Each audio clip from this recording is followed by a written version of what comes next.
आज social media भरा पड़ा है। आकाश आनंद जी को पार्टी से निष्कासित कर दिया गया, लेकिन ये कोई पहली बात नहीं है कि टीवी अखबार बहुजन समाज के नेताओं की लड़ाई में मजे लेता है। एक बार सोचिए किस तरह से अखिलेश यादव और मुलायम सिंह यादव पर मजे लिए गए थे कि एक दूसरे के पिता का सम्मान नहीं करते हैं, और बाकायदा बीजेपी ने इसको मुद्दा बनाया था, नैरेटिव सेट किया कि अखिलेश जब अपने पिता के नहीं हुए तो पार्टी के क्या होंगे, समाज के क्या होंगे। अब कहा जा रहा है कि मायावती जी अपने भतीजे के नहीं हुए तो पार्टी के क्या होंगे, समाज के क्या होंगे। इसी तरह से हेमंत सोरेन के घर में उनकी भाभी सीता सोरेन से और हेमंत सोरेन की लड़ाई दिखाई जाती है। तेजस्वी यादव और तेज प्रताप यादव की लड़ाई दिखाई जाती है। आपको क्या लगता है कि ये सिर्फ खबर है? मैं बार बार कह रहा हूं, राजेंद्र प्रसाद सिंह कहते हैं कि आपके घर में दो मनुवादी रहते हैं, एक टीवी और एक अखबार। राजेंद्र प्रसाद सिंह की लाइन है कि आपके घरों में दो मनुवादी का घुसपैठ है, एक टीवी और एक अखबार, और जो वो दिखाता है वो खबर नहीं, प्रचार है। तो सोचिए इसके पीछे की मंशा क्या है। इसके पीछे की मंशा ये है कि बहुजन समाज के नेताओं को तोड़ा मरोड़ा जाए। वाजपेयी ने कहा था कि मेरे पैर में दो कांटे थे, मुलायम सिंह यादव और मान्यवर कांशीराम साहब, दोनों को निकाल के फेंक दिया। सोचिए, एक राम भद्राचार्य नाम के संत हैं, वो अपने आप को हिंदू संत कहते हैं, लेकिन वो ब्राह्मणों में भी कौन श्रेष्ठ है और कौन निम्न है इसकी भी गणना करते हैं। ये एकदम सोशल मीडिया प्लेटफॉर्म पर है। वो तो खुलेआम कहते हैं कि मरे मुलायम और कांशीराम, और हम कह रहे हैं जय श्री राम। खुशियां मनाते हैं वो खुद उन्होंने कहा है, प्रधानमंत्री के बहुत करीबी हैं, प्रधानमंत्री उनके यहां जाते हैं, धीरेन्द्र शास्त्री के यहां जाते हैं। उन्होंने खुद कहा है कि मैंने कहा था राजस्थान में ब्राह्मण मुख्यमंत्री होना चाहिए। तो इस देश में ये स्ट्रक्चर है। अभी सोचिए, टीवी अखबार में रोज लड़ाइयां होती है। अभी दो महिला, एक गेस्ट महिला और एक एंकर महिला की लड़ाई हो गई, वही उस चैनल में जिसमें सुशांत सिन्हा जो है वो काम करता है। लेकिन आपको बताया गया। तो इस देश में जब तक आप टीवी अखबार को नहीं समझेंगे, दलित पिछड़े की यही स्थिति होगी। सोचिए, टीवी अखबार पहले कैसे काम करता था। टीवी अखबार पहले कांग्रेस के साथ था, तब बाबा साहब उसको कांग्रेस मीडिया कहते थे। 60 साल तक जब कांग्रेस सत्ता में थी तो टीवी अखबार उसके साथ था। खूब वाहवाही की, खूब कांग्रेस की सत्ता चली। टीवी मीडिया कांग्रेस के खिलाफ कब हुआ? जब एक अल्पसंख्यक समुदाय के प्रधानमंत्री बने। इंदिरा गांधी के खिलाफ मीडिया नहीं था, राजीव गांधी के खिलाफ भी नहीं था, नेहरू के खिलाफ भी नहीं था। मीडिया यहां तक कि कांग्रेस के ही प्रधानमंत्री पीवी नरसिम्हा राव के भी खिलाफ नहीं था। मीडिया तब कांग्रेस के खिलाफ हुआ जब प्रधानमंत्री एक अल्पसंख्यक समाज के मनमोहन सिंह बने, जो इस देश के सबसे पढ़े लिखे प्रधानमंत्री अब तक के हुए हैं। मीडिया देवगौड़ा के खिलाफ था। सोचिए मीडिया का ख्याल। उसके बाद अब मीडिया बीजेपी के साथ है, बीजेपी की सत्ता के साथ है। लेकिन आपको लगा कि जिसकी सरकार रहेगी मीडिया उसके साथ रहेगा, डरता है। नहीं, ऐसा नहीं है। मीडिया जो है वो दलित मायावती जी मुख्यमंत्री रहेंगी या प्रधानमंत्री तो 4.5 साल उनके साथ रहेगा। ये पूरी लाइन दिलीप मंडल ने लिख रखी, आप पढ़ भी सकते हैं, पहले अच्छा अच्छा लिखते थे। मीडिया अगर अखिलेश यादव मुख्यमंत्री रहे, मायावती जी मुख्यमंत्री रही, नीतीश कुमार मुख्यमंत्री रहे तो खबरें चलती रहेंगी, खबर नहीं रुकेगी। और 4.5 साल के बाद 6 महीना जब चुनाव आएगा तब मीडिया अपने रौद्र रूप में आएगी। तो मीडिया इस देश के दलित, पिछड़े, किसान, आदिवासी, अल्पसंख्यकों के खिलाफ है, उनके नेताओं के खिलाफ है, उनके संवैधानिक अधिकारों के खिलाफ है।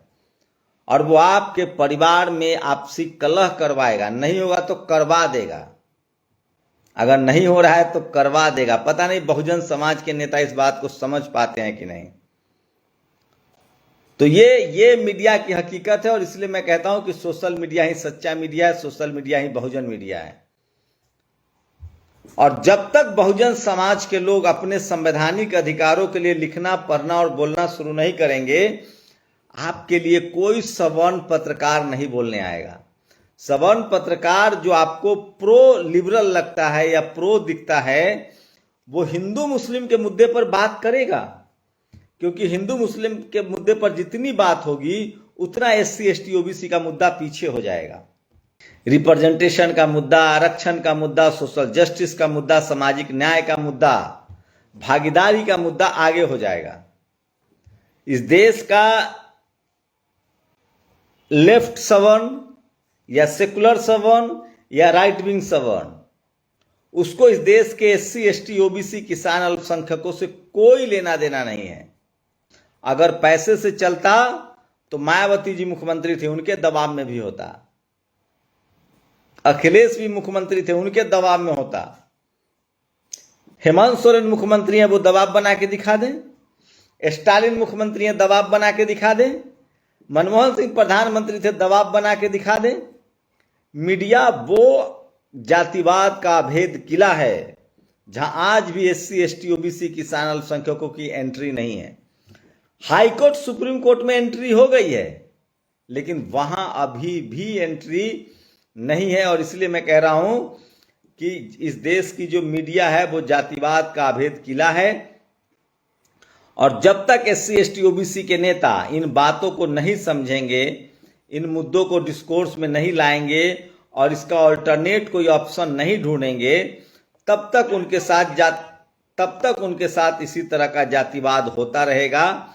ये आप मान लीजिए। और मैं फिर कह रहा हूं, इस देश की जो मीडिया है वो घोर जातिवादी है, घोर मनुवादी है, और वहां जो लोग काम करते हैं वो अपने जाति के हितों की रक्षा करते हैं, फिर अपने धर्म के हितों की रक्षा करते हैं।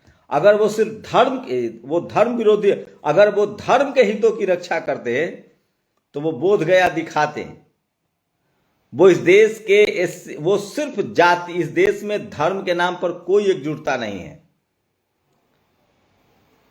इस देश का दलित, पिछड़ा, आदिवासी, हिंदू को घोड़ी चढ़ने से कौन मारता है? उसके आरक्षण से बेईमानी कौन करता है? उसको नौकरी में कौन नहीं जाने देना चाहता है? अगर धर्म का मामला हो तो SC ST OBC हिंदू है, वो तो संवैधानिक नाम है उनका SC ST OBC, धर्म से तो वो हिंदू है। तो उनके संवैधानिक अधिकारों की चोरी क्यों? SC ST OBC के आरक्षण का विरोध क्यों? उनके नेताओं का विरोध क्यों?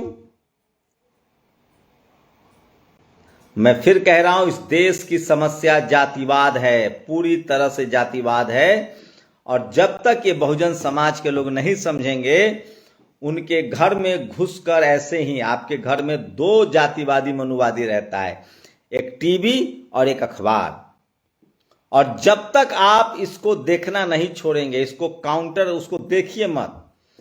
अब पहले क्या था, बीच में हम लोगों ने देखा कि हम लोगों ने कैंपेन चलाया तो लोगों ने उसको देखना छोड़ दिया था, टीवी अखबार को।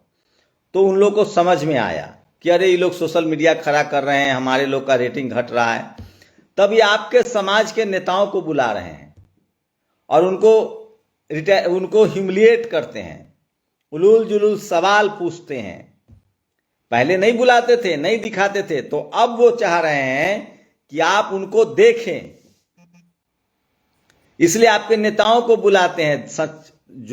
हम लोग की कोशिश है कि जब तक टीवी अखबार में SC ST OBC के एंकर नहीं होंगे, रिपोर्टर नहीं होंगे, प्रोड्यूसर नहीं होंगे, जब तक दलित कोई पत्रकार आपको न दिखे, महतो, पासवान, रविदास, जाटव, विश्वकर्मा, प्रजापति, कुशवाहा, तब तक मत देखिए। और उसकी संख्या होनी चाहिए 90%। जाति जनगणना की सबसे ज्यादा जरूरी है तो वो मीडिया में है। और मैं इसलिए कह रहा हूं कि वो जातिवाद और मनुवाद का सबसे अभेद किला है, जो आपके नेताओं के घरों की तोड़फोड़ दिखाता है, जो आपको आपके नेताओं के खिलाफ खड़ा करता है। सोचिएगा जरूर। शुक्रिया। नेशनल दस्तक की आपसे गुजारिश है कि अगर इसको बचाना चाहते हैं तो नेशनल दस्तक को सब्सक्राइब करने के लिए रेड कलर के सब्सक्राइब बटन को दबाएं, फिर बेल आइकन की घंटी दबाएं। नेशनल दस्तक को बचाने के लिए बहुत जरूरी है कि हर खबर को शेयर करें, लाइक करें, कमेंट जरूर करें।